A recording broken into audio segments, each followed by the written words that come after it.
going on over here? Good morning, holy brothers! Thank you very much for joining us on our pathway to peace.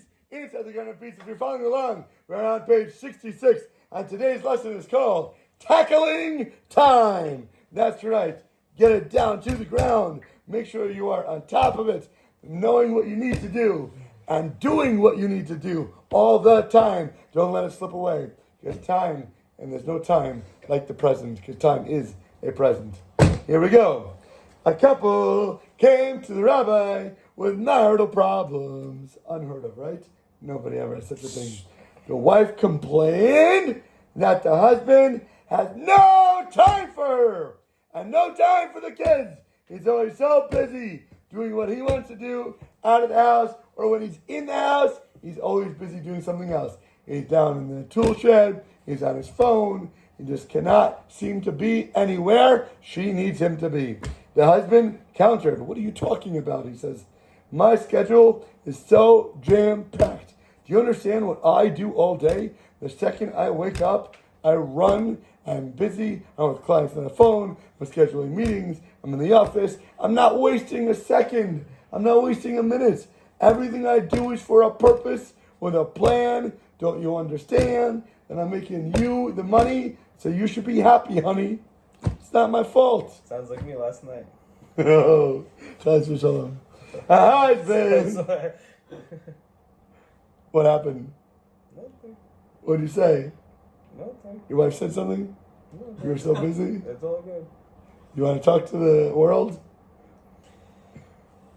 It's just that we're trying to pack to get everything ready. So I'm telling my wife, like, "Oh, should I put this in this suitcase, And she's like, she's on Instagram or whatever. And I asked her, like, 5 times answer the question.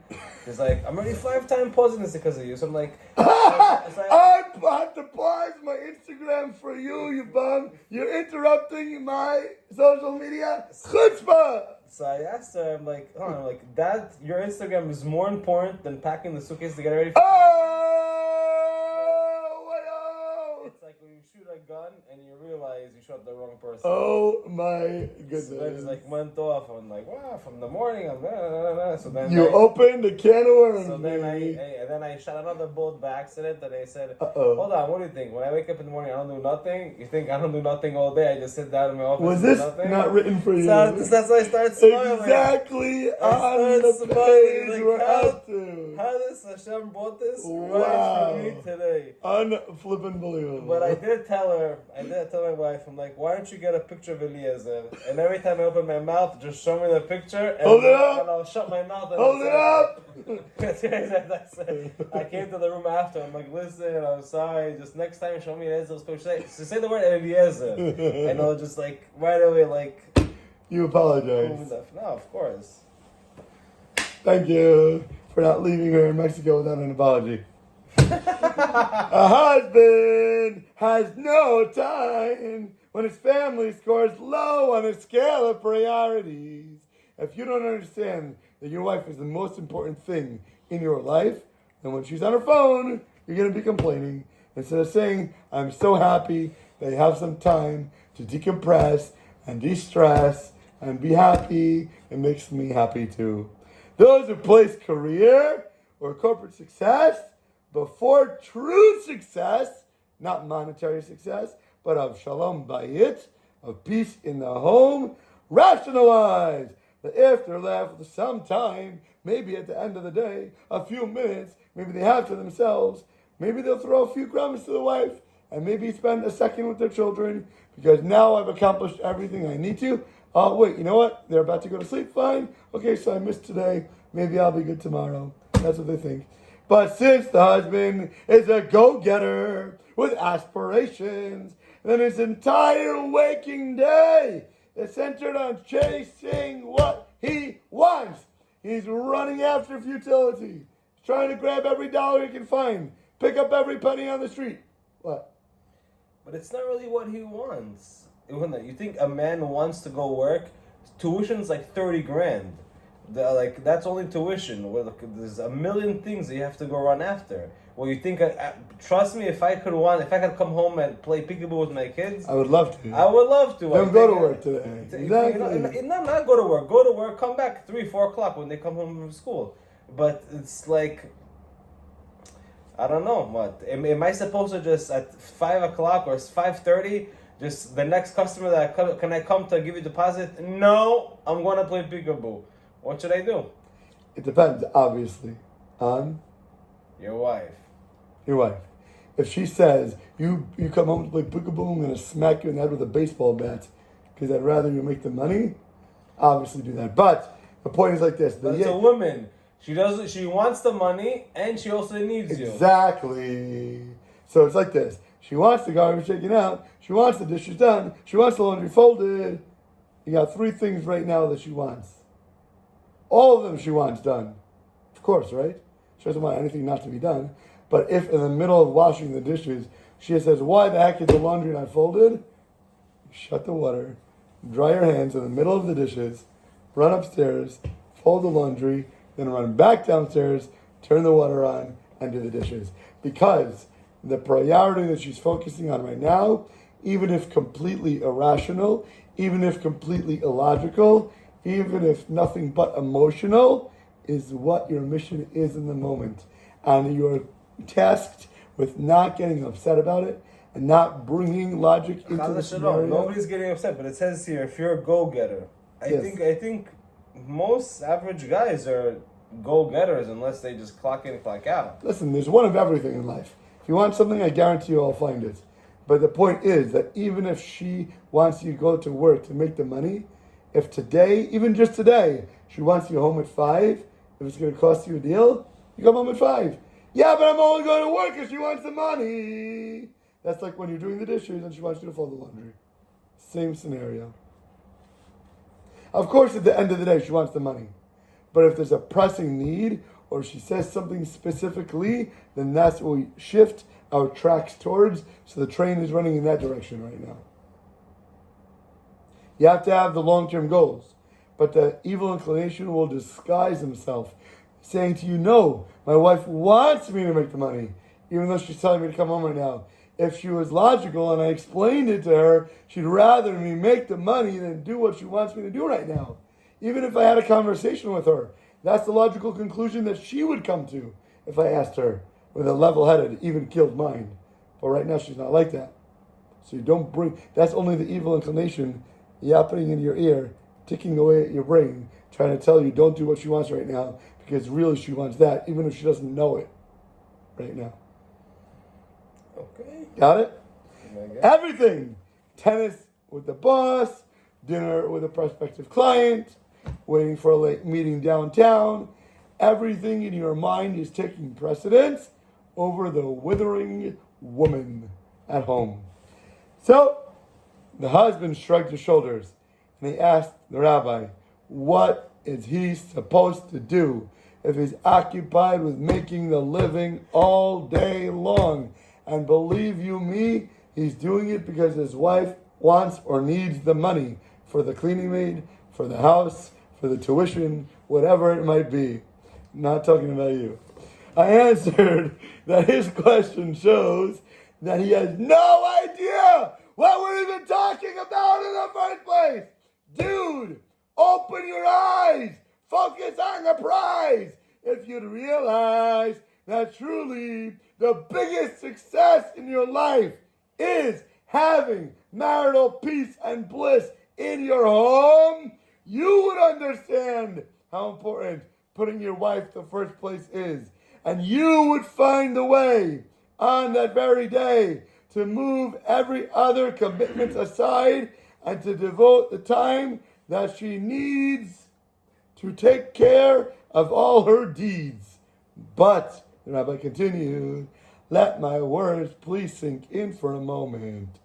If you come home with an impatient attitude and a begrudging way of life, she will be just as upset at you as if you didn't come home at all. You hear that? If you walk home with that smile turned upside down and on your face you have a big frown, you better believe that white dress, wedding gown is going to be out of town. You should give her the feeling that coming home to her is the biggest treat that there is in existence in the entire galaxy multiverse. Give her a warm greeting and a big smile. Go that extra mile when you walk in the door. Like a rapper. Please don't fall down on the floor. Break up the long day with a phone call. Maybe send her a text message to say, you know, honey, I'm so looking forward to seeing you at 5 o'clock. My heart is jumping out of my chest. That is what I am looking forward to. My whole day, I'm only thinking about you. And I know I'm going to be there, God willing. Maybe I'll come home a few minutes earlier to surprise her, to show her, wow, not only did I take care of everything that I needed to do, but I'm taking care of what she wants to do with enthusiasm, with exuberance, with excitement, with extreme amounts of exponential energy. Those are all E's. Many husbands go through the motion and do what their wives want them to do, but they lack the sincere sincerity. Sure, they don't want wars, they don't want blow-ups, they don't want bombs, they don't want arguments, but their wives are still way far from being first place in their lives. In such a circumstance, a wife will be devastatingly dissatisfied with her husband. Some husbands will justify themselves. I do every single flippin' thing for her, and she still complains all the time. She's never satisfied. No matter what I do, I cannot make that woman happy. She's a wacko. She's emotional. She's hormonal. She's irrational. She's ridiculous. True. Even diamonds and oceans cruises will not satisfy her forever. It will make her complacent and happy for a moment, but as long as she is anything but first place in his lives, in his eyes, then she will never feel completely satisfied and content.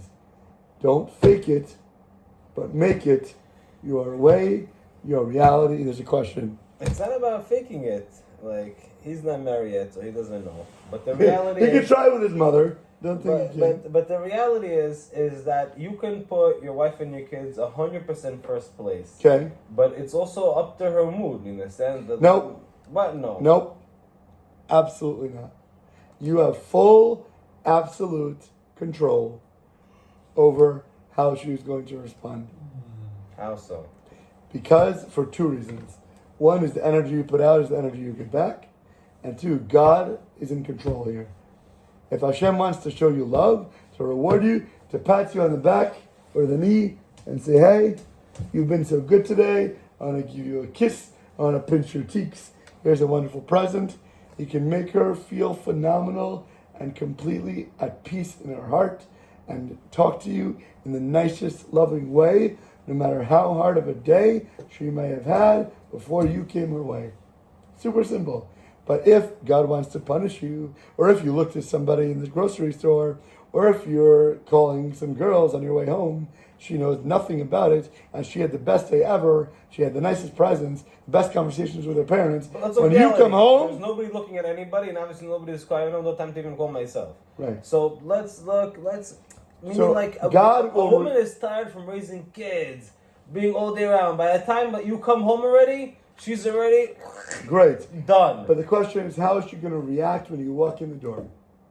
She's happy, of course, but by 10 o'clock already, she's not happy anymore. Then there's something wrong with you. Guaranteed. Guaranteed. Don't look at the mirror. Look at yourself, who's causing the reflection. You better remember that. And keep that with you when you go, when I'm not with you for 5 days. I don't want to hear, Eliezer! From Mexico. And with that, have an audaciously amazing rest of your day. Dun, dun, dun, dun. What happened here, please?